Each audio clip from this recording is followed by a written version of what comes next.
일터에서 커피를 준다는 것은 네. 오늘 일이 늦게 마칠 것이다 라는 신호이지 않을까. 아니, 커피를 이렇게 누군가 드립으로 내려준다는 건 그 사람을 사랑한다는 거래요.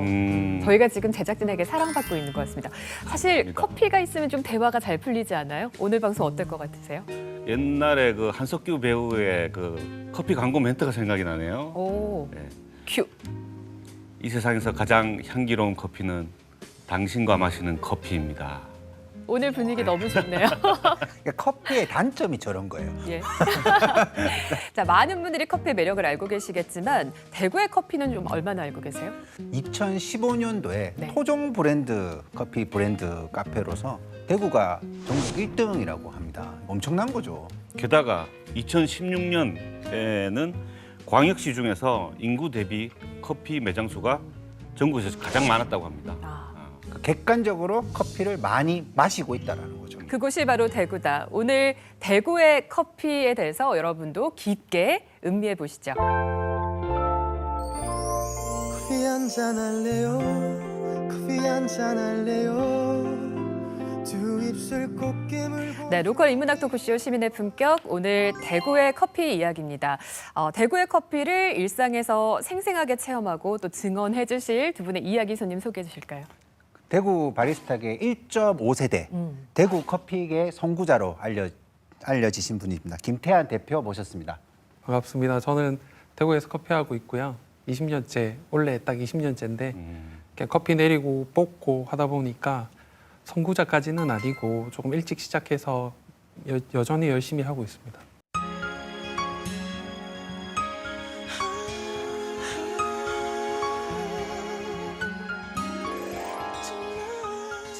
그리고 너튜브에서 커피 관련 채널로 핫한 인물 중 한 분이십니다. 이치훈 대표 나오셨습니다.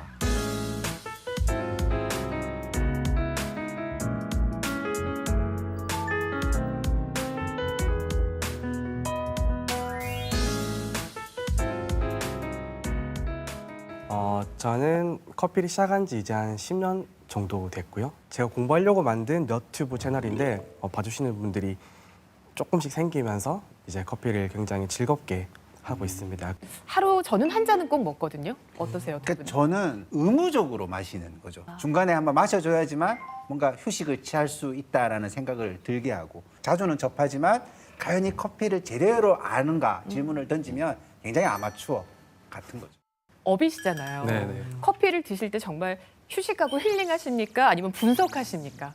이제 온전히 저를 위해서 한 잔 내려 먹을 때는 있어요. 아. 매일 아침에 혼자 먼저 매장에 가서 저한테만 집중하는 시간을 갖고 보통은 하루에 한 잔 정도는 그렇게 집중하고 나머지는 저희한테는 다 테스트라서 테이스트 과정이라서 예.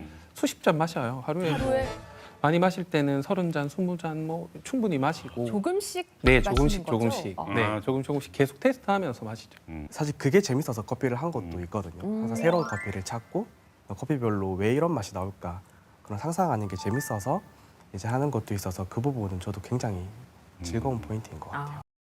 가장 인기 있는 품종 이런 네. 것들이 그래도 전문가들 사이에서는 구분이 다 되어 있죠. 네, 네. 세계적으로 우리가 과거에 많이 마시던 음료는 로부스타 품종을 사용해서 만드는 인스턴트 커피였다면 최근에는 이제 아라비카 품종을 사용해서 아라비카 품종 안에서 아주 많은 종류의 품종들이 있습니다. 그래서 이제 세계적으로 지금 커피씬에서 가장 트렌디한 품종은 어떻게 보면 게이샤라는 품종. 일본의 게이샤입니까? 설마? 일본의 게이샤는 아니고요. 아. 이게 이디오피아의 이제 지역, 이제 게이샤 빌리지라는 곳에서 나온 품종을 가지고 다른 나라에 심기면서 그 나라의 때로와 땅의 힘이나 자연적인 재배 조건과 이제 딱 맞아져서 굉장히 화려한 향미들을 발현하면서 그 품종이 굉장히 유명해졌어요. 쭉 보면 대구 사람들이 특히 좋아하는 커피가 좀 있어 보이나요? 매장에서 뭐잘 나가는 커피가 있다든지. 세대별로 조금 다른 것 같기는 예, 합니다. 그렇겠죠. 연령이 조금 있으신 분들은 이제 믹스 커피 아니면 핸드드립. 젊은 분들 또 20대, 30대 분들은 그런 것과 상관없이 그냥 트렌디한 커피들, 이렇게 기본적으로 아메리카노 그리고 그 집에서만 먹을 수 있는 시그니처 음료들, 뭐 크림이 들어간다거나 아니면 여러 가지 부재료를 사용해서 만들어지는 독특한 자기만의 집 그 맛을 찾으러 다니시는 분들도 좀 있는 것 같고요. 최근 들어서 경험적인 부분을 많이 보게 되는 것 같아요. 예를 들어서 커피 음료가 조금 평범하더라도 예. 그 공간의 느낌이 신기하다던가 어떤 곳은 커피 자체를 이제 오마카세랑 비슷하게 커마카세로 이렇게 제공하는 곳들도 최근에 굉장히 많이 유명해지고 있습니다. 내가 이런 경험을 하고 싶어서 간다라는 곳들이 최근에는 조금 더 많이 생기고 있는 것 같아요. 근데 네. 사실상 이 방송이 네. 대구가 전국 1등이었다. 요것만 찾아내는 방송이에요. 아무도 1등이었고 다 1등이에요. 이었다. 개인이에요. 예. 최초의 커피 전문점이 대구에서 시작되었다라고 네네. 하는데 이게 사실인 거예요? 1990년도에 경대 후문에서 처음 이제 커피 전문점을 여셨던 커피의 가문이라는 이제 닉네임을 갖고 있는 그 업체가 있는 걸로 알고 있습니다. 근데 그 전에도 커피를 마실 수 있는 뭐 다방이라든지 그쵸. 커피 뭐 숍이라고 그때는 불렀는지 그전에 또 모르겠습니다만 커피는 다 있었는데 그렇죠. 네. 기존에는 인스턴트 커피나 아니면 다방에 가서 이제 333, 아 323 예. 이 정도의 수준의 커피였다면 예. 그 가문에서는 직접 로스팅을 했는 커피를 가지고 커피를 분쇄해서 음료를 내리는 작업을 통해서 커피 맛을 연출하신 대구 최초의 매장으로 알고 있습니다. 지금은 좀 흔해졌지만 그 드립 커피를 가서 그렇죠. 마실 수 있는 네네네. 그 커피 전문점이 전국 최초로 네네. 그렇게 알고 경북대학교 대학가에 들어선 거네요. 있습니다. 네. 그리고 잘 생각해 보면 지금 이제 전 세계가 글로벌화가 되면서 저도 산지를 이렇게 많이 다니고 있는데 그 당시에 이 커피 가문에서는 과테말라 산지를 막 다니시기도 이미 했어요. 그때 90년대에 지금 생각해 보면 정말 더 대단한 것 같아요. 대구의 커피 선구자시고 그러니까 1세대라고 불리는 네, 거고 네. 김태환 대표님이 1.5세대시고 1.5세대라는 표현이 참 부끄럽긴 하지만 이제 그 중간에 있죠. 저 같은 경우도 안 대표님에 대한 추억이 제가 커피 처음 할 때도 그곳 가서 그곳에서 일하시는 바리스타들이 커피 내리는 거 어떻게든 한 번 더 보고 싶고 아 손님으로 가서 네네네.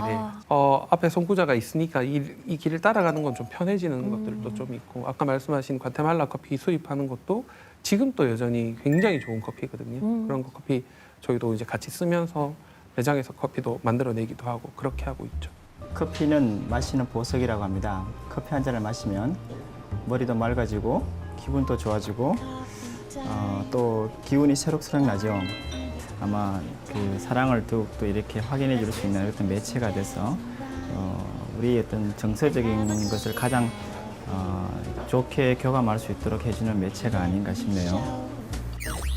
A little coffee house I know, where all the new bohemians go to have a cup of coffee. 그런 뿌리로 이 시작됐던 게 많은 분들 알고 계실 거예요. 2000년대 많이 이용하셨던 1.5세대, 2세대 커피 전문점들이 땡남 네. 그리고 미술가 커피 아. 그리고 손커피 그리고 리을 커피 이런 계보들이 있습니다. 근데 저의 경우도 이제 1세대 이제 대표님께서 운영하시던 매장에서 경험하신 매니저님이 아. 이제 가게를 오픈하셨는데 제가 거기에서 아르바이트를 하면서 처음 커피를 접했거든요. 그래서 이후에 사석에서 이제 같이 얘기 나눈 시간이 있었는데 제가 거기 출신이라고 하니까 그랬냐? 그래. 네 스타일을 보니 좀 비슷하긴 하다. 아. 그래 축하한다. 반갑다. 이렇게 되게 반갑게 인사해 주셨거든요. 그리고 또 이치훈 대표는 한 10년 상간 차이가 나시거든요. 네, 맞습니다. 이제 커피 업계로 뛰어드는 사람들이 굉장히 많아진 것 같아요. 그래서 지금 와서 막 3세대, 4세대 이렇게 막 구분하기는 쉽지는 않지만 먼저 시작해 주신 분들을 선배님이라 생각하면서 좀 감사하게 생각하면서 커피를 하고 있습니다. 그래서 2세대까지 대구의 커피 전성기를 이끌었고 또 그 자양분을 지금의 또 후발 주자들이 다양한 개성을 가지고 더 넓게 펼쳐나가고 있는 것 같습니다. 네. 그러면서 고객들은 더 선택할 수 있는 폭이 넓어졌고 다양한 커피의 개성들을 이렇게 음미하고 맛보고 있네요. 사실 커피하면 떼놓을 수 없는 단어가 두 분도 대표님이라고 소개해드렸습니다만 또 바리스타 아니겠습니까? 이 직업이 굉장히 생소했거든요. 근데 이제 굉장히 유명한 드라마 커피 프린스 1호점이 나오면서 은차나 고운차 고은찬, 너 손님한테 대한 태도가 그게 뭐야?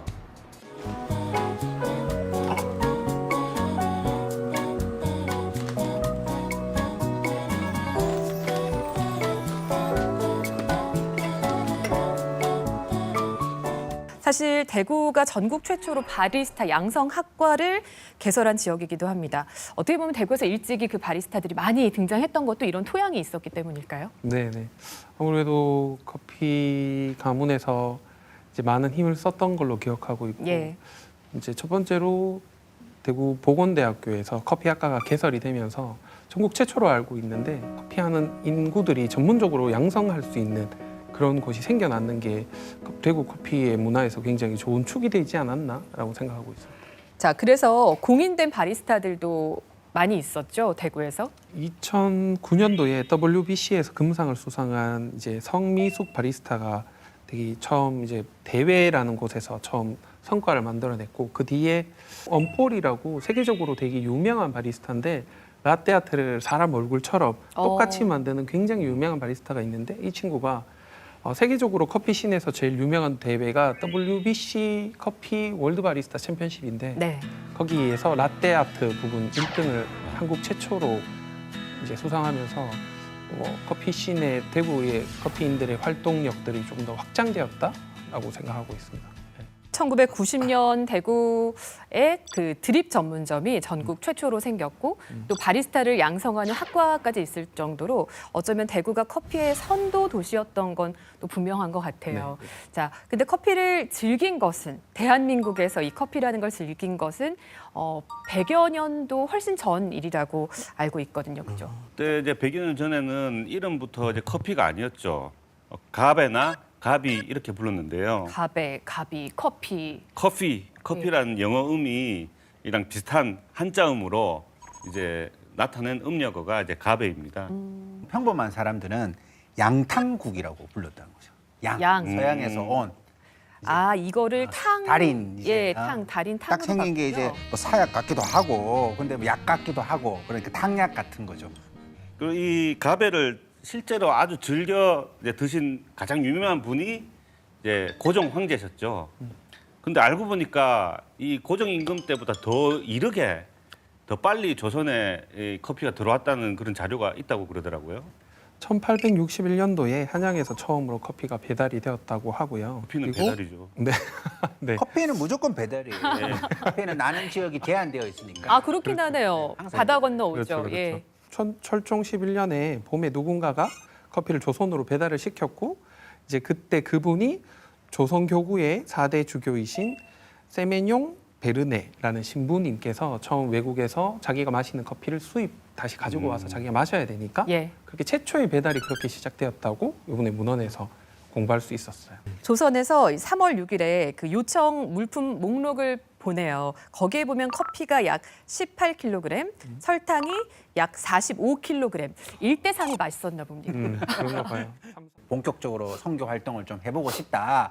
근데 커피 없이는 안 되고 또 사람들 앉혀놓고 커피도 한 잔 해야 되고 그게 유럽에서 느꼈던 그 커피가 가지고 있는 사회적 의미, 친교가 되기 그렇죠, 시작하잖아요. 유럽에서. 아마 그 설탕이 커피가 약 18kg이나 들어왔다는 것은 혼자 마시려는 게 아니라 굉장히 많은 사람들하고 어울리면서 그 시간과 그 공간을 자신의 어떤 목적으로 사용을 하려고 하지는 않았을까 그런 생각이 들고 좀 제대로 알고 드셨을까?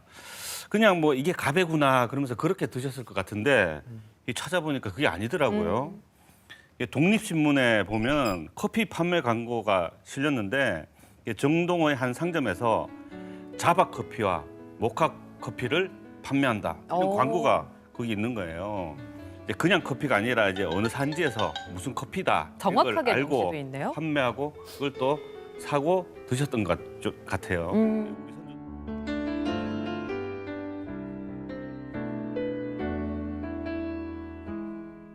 무엇보다도 중요한 것은 이제 커피를 다루는 우리 소비자들, 우리 사람들이 이렇게 대중들이 커피를 그냥 단순히 맛으로만 즐기지 않는다라는 측면이 아닐까 생각해요. 사람들이 만나서 대화 나누고 그걸 통해서 같이 음악도 듣고 얘기도 하고 시사 얘기도 하고 이런 만남의 장소에서 항상 카페가 등장하고 그 문화를 통해서 많은 사람들이 이제 소통하는 그 소통의 창이 아닌가라는 생각은 하고 있습니다. 이 커피 한잔 하면서 소통하고 이야기 나누는 곳이 과거에 있었는데 조선인으로는 윤용주 씨가 서울의 최초의 다과점을 내셨고요. 여기서 이제 커피나 차, 이제 과자 이런 것들도 판매를 했다고 합니다. 그리고 다가점도 있지만 끽다점이라는 것도 있었다고 해요. 마실 끽 아닌가요? 그렇죠. 저도 이 용어를 처음 들어봤는데 좀 신기하더라고요. 이게 이제 다가점, 끽다점 이게 다 커피 덕분에 생긴 새로운 공간이라고 할 수 있습니다. 끽다라는 말이 차를 마신다라는 예. 뜻이더라고요. 이곳이 일제강점기 시대에 이제 대구역에 생겼고 그곳을 운영하던 분이 또 일본 분이라고. 아무래도 일제강점기에 대구의 상권, 북성로를 중심으로 형성이 됐는데 여기 또 일본인들, 일본 자본이 많이 들어왔기 때문에 대구에 또 최초의 끽다점은 일본인이 운영했을 것 같고 그리고 이제 끽다점과 함께 오늘날 카페 전신과도 같은 다방도 이 시기에 많이 생기거든요. 특히 대구 중구 일대 유명 다방들을 또 빼놓을 수가 없죠. 예. 36년도에 화가 이인성 선생님께서 여신 아루스라는 다방이고요. 또 다른 곳은 1930년도에 시인 이육사님이 자주 다니시고 직접 이름도 지어주셨던 다방이 있는데 그 이름이 청포도 다방이라고 합니다. 청포도의 시인 이육사 시인이죠. 시에서 따왔네요. 예. 근대화가 되면 불특정한 사람하고 교류를 하면서 뭔가 이윤을 만들어내가는 구조인 거죠. 그럼 이제 그 불특정한 사람하고 만났는데 술은 낮에 들어오기도 그렇고 또 술을 먹으면 결과가 좋지 않은 경우도 많고 네. 뭔가 매개체가 필요하고 그 공간이 필요한 거죠. 그런 의미에서 어떤 그 다방이라든가 이런 것들이 그 시기에 좀 본격적으로 이렇게 인기를 얻을 수밖에 없었던 혹은 지식인들이 모이고 사교 장소로서 역할을 하고 그런 것들이 그 일제 강점기 시절에 그런 변화와 함께 자연스럽게 그 사람들의 일상 속에서도 뭐 카페 가자, 다방 가자, 뭐 끽다하러 가자, 뭐 등등의 이야기가 오가지는 않았을까 그런 생각이 들고.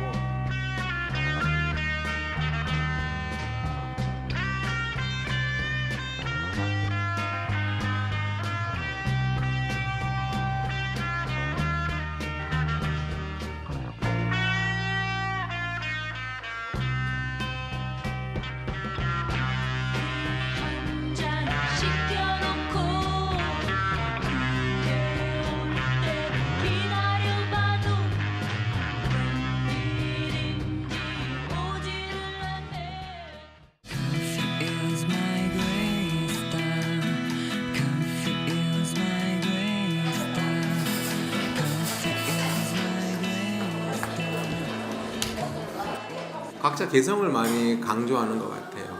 한옥이면 한옥, 경치면 경치. 전문성? 약간 개성과도 약간 연관되는데 내가 이 주제에 대해서 더 잘 알고 있다는 그런 걸 적극적으로 내세울 수 있을 만한 그러니까 개성과도 관련이 있지 않을까, 전문성이. 저는 개인화라고 하겠습니다. 이렇게 개인의 취향을 이렇게 맞춤으로 알려주고 또 그거에 맞는 상품을 내놓을 수 있는 카페가 인기가 있을 수 있다라고 생각합니다.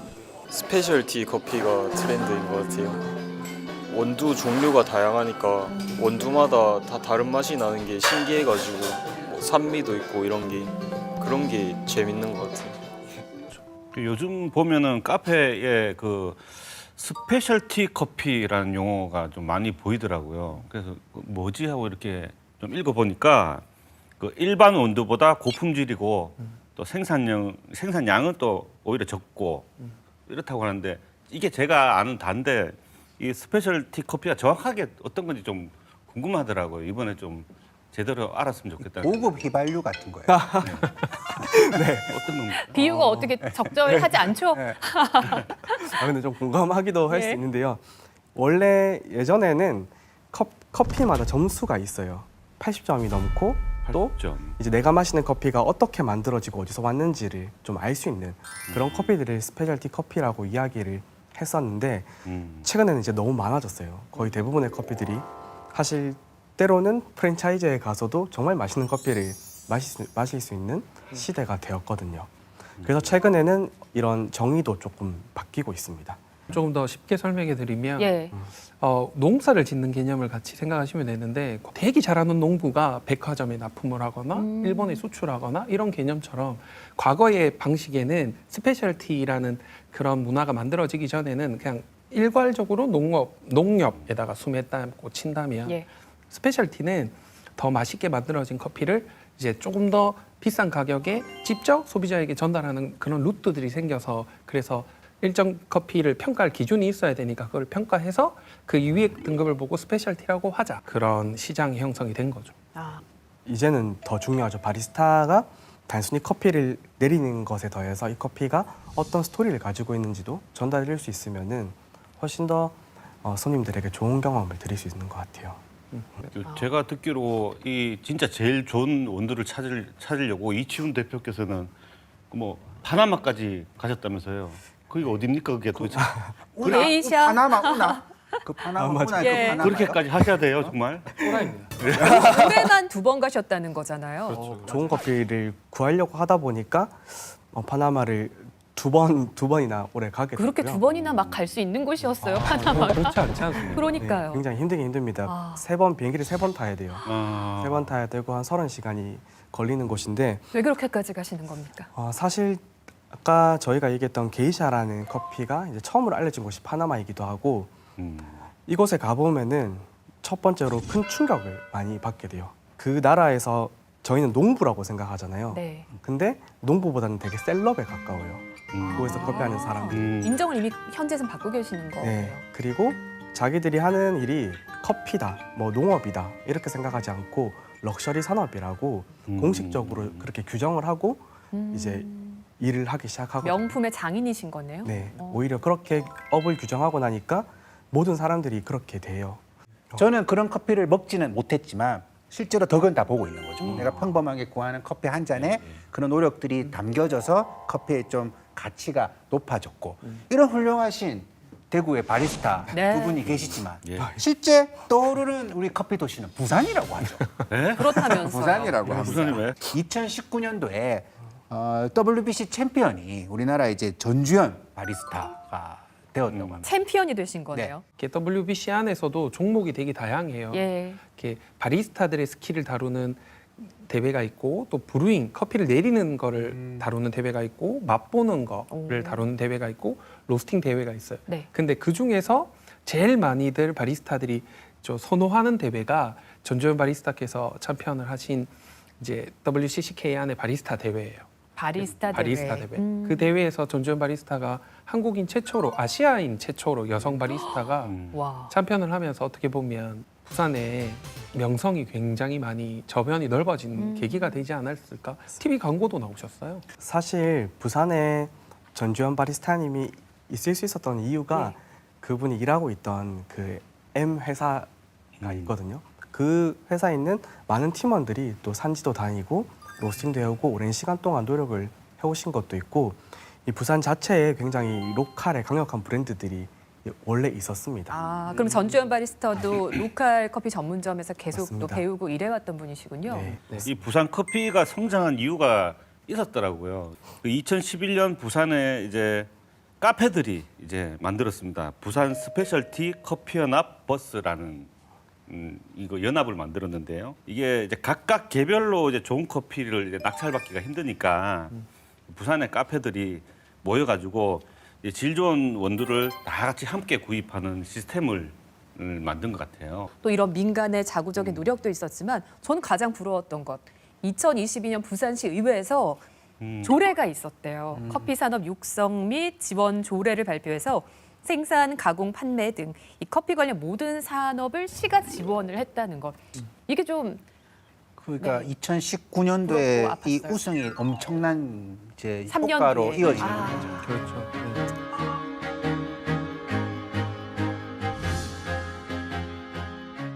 또 알고 보니까 강릉에서도 이 커피가 아주 인기 거긴 있죠. 또 왜? 티 브랜드 그리고 이제 커피 1세대라고 박이추 선생님께서 운영하고 있는 이제 비읍 회사 또 기타 뭐 카페 거리 바다가 있으면 사람들이 아무래도 쉼을 얻으러 많이 오니까 커피라는 그런 아이템과 그 주변에 있는 지리적 요건이 잘 맞아떨어진 곳이 강릉이지 않을까라는 생각을 하고 있어요. 한 사람의 힘이 굉장히 크구나라고 느꼈던 게 저도 대학교 3학년 때 강릉에 갔거든요. 바다 뭐 이런 거 아무것도 필요 없었고 진짜 박유추 선생님의 커피를 한번 먹어보고 싶다. 그 생각으로 갔었어요. 그러다 보니까 이런 한 사람이 어떤 지역에서 커피를 하고 있는 것만 해도 그 도시를 커피 도시로 바꿀 수도 있구나. 김태환 대표님, 네. 이런 식으로 어떤 대구의 커피를 더 활성화시키려고 하면 네. 스페셜티가 필요하다. 부산은 있는데 대구는 이런 좀 고급화 전략이 부족한 거 아닌가? 차별화 이런 전략. 이야기도 좀 있을 것 같아요. 그 스페셜티라는 흐름은 전 세계적인 흐름이라서 대구에서 활동하고 있는 바리스타로서 또는 운영하고 있는 대표로서 저희들이 그거를 따라가지 못하거나 그러진 않지만 특별한 이슈거리가 조금 적지 않았나. 예를 들어 이추훈 대표님께서도 말씀하셨지만 뭐 그런 인물들 또는 더 대회 최근에 유명한 대회에서 입상하는 뭐 그런 사람들, 전 세계적인 대회에서 입상하는 그런 활동들 이런 것들이 조금 더 있으면 저희 대구도 조금 더 포텐을 가질 수 있지 않을까? 사실 저도 카페를 지금 새로 오픈한 곳이 5번째인데 한 3번은 깔끔하게 말아먹었거든요. 아, 실패가 있으셨군요. 네, 사실 전 처음에는 그냥 커피만 맛있으면은 손님들이 찾아온다라는 생각으로 오픈을 했었는데 그런 분이 하루에 한 2-3분밖에 없더라고요. 무엇보다 소비자들의 수준이 너무 높아졌습니다. 네. 단순히 커피뿐만 아니라 공간, 바리스타의 호스피탈리티, 음악, 분위기, 경험 거기다가 다 잘해도 심지어 또 잘 알리기까지 해야 돼요. 마케팅까지도. 네, 해야 되고. 그래서 이제는 진입 장벽이 더 높아진 것 같습니다. 네. 저도 지훈 대표님의 말씀에 되게 공감하는데 한 잔의 커피가 맛있는 것은 당연한 일 아닐까? 사람들이 좋아하는 요소들 그리고 사람들이 좋아하는 문화 키워드들을 잘 분석해서 그 공간에 묻어내야 된다고 생각해요. 매력적인 공간이 만들어져야 또는 매력적인 브랜드가 만들어져야 사람들이 소비하러 오는 거죠. 그러면서 우리가 하고 있는 그리고 이 공간에서만 즐길 수 있고 이 곳에서만 즐길 수 있는 그런 특정 아이템들이 많이 개발이 되어야 대구라는 도시를 찾아올 이유가 생기지 않을까라는 생각은 하고 있어요.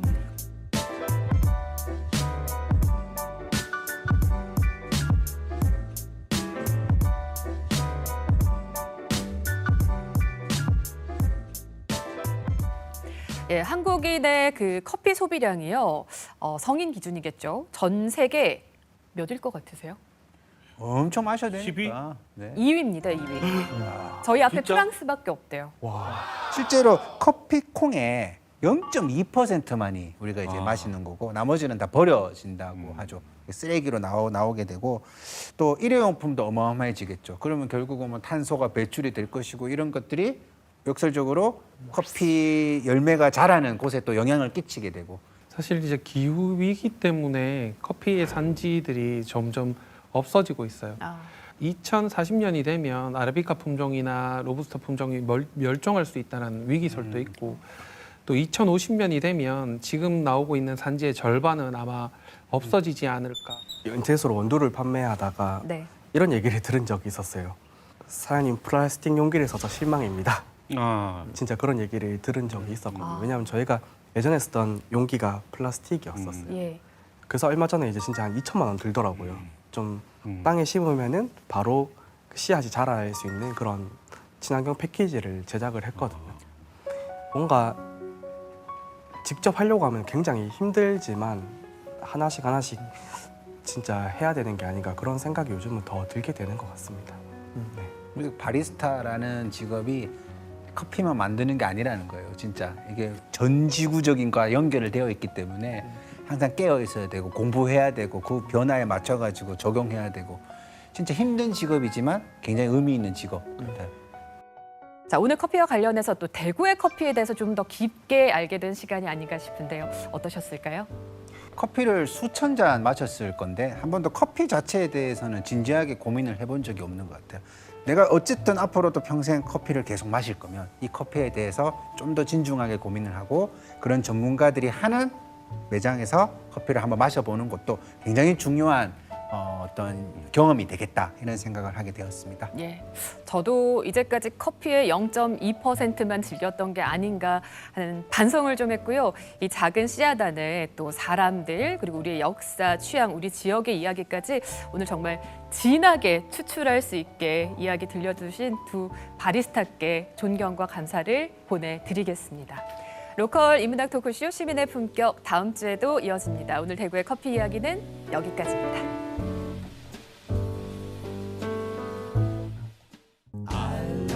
coffee, I love tea. I love the Java Jive and it loves me. Coffee and tea and the Java and